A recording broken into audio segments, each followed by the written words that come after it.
Hey everyone, this is Mr. Airsoft, and in today's video I'm just going to be tuning up my brother's Cyma M4 that he got last year. This is going to be his first Airsoft gun. I'm just going to be doing a quick before and after shooting of it as well. I might go over it a little bit.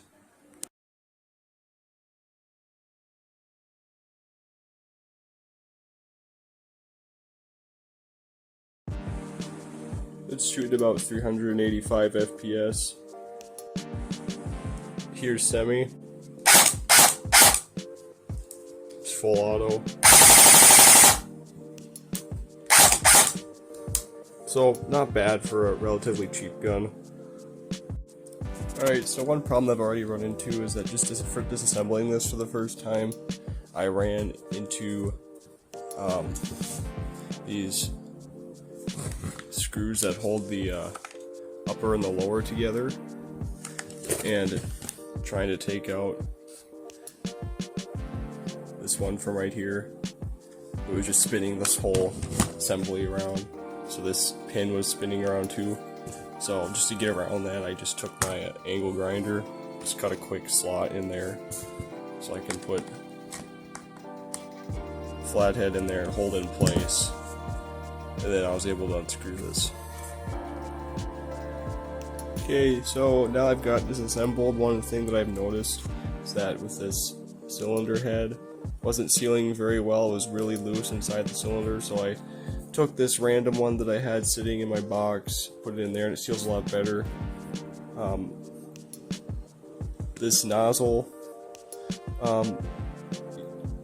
it does lose some compression when you put that on there, but I don't have any better ones that I can put on here, and he's not going to be buying anything for it, so we're just going to go with it. And obviously the compression was already pretty good because it was shooting 385, which is usually what my guns get around to, so I don't think this will cause any issues. Okay, so I just finished shimming this, and one thing that I noticed is that it's very tight clearances for the gears. Didn't have to put much shims on because of how high these bushings stick out above the gearbox, but I think it turned out okay. Another thing is that the piston here, and my brother hasn't had this gun for that long, but here, I can see if I can get this in focus right now. Yep, so it is showing some slight signs of being scraped on by the gear teeth, but I'm not worried about it.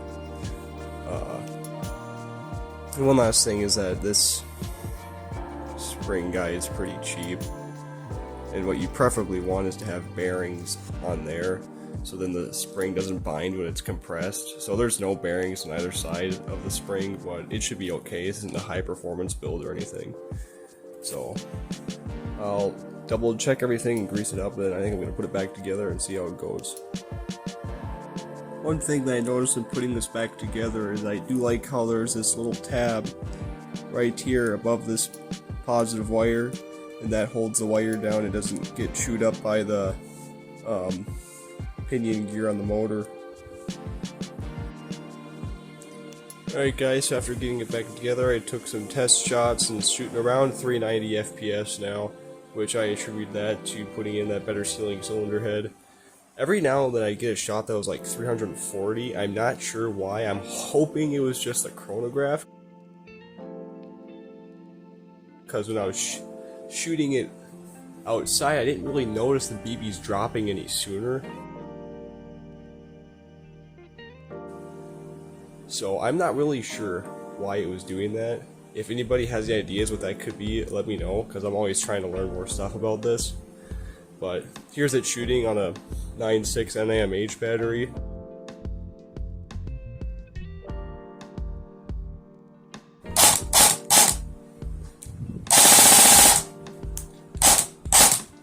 Yeah, so I think it sounds a lot smoother.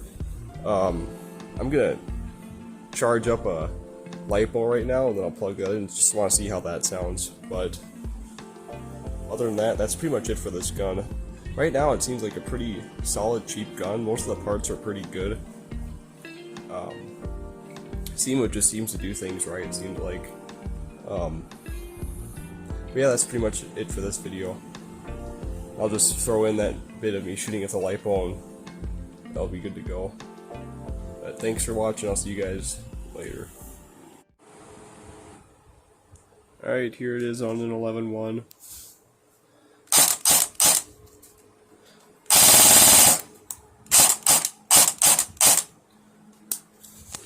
Working hard to get to heaven where I come from.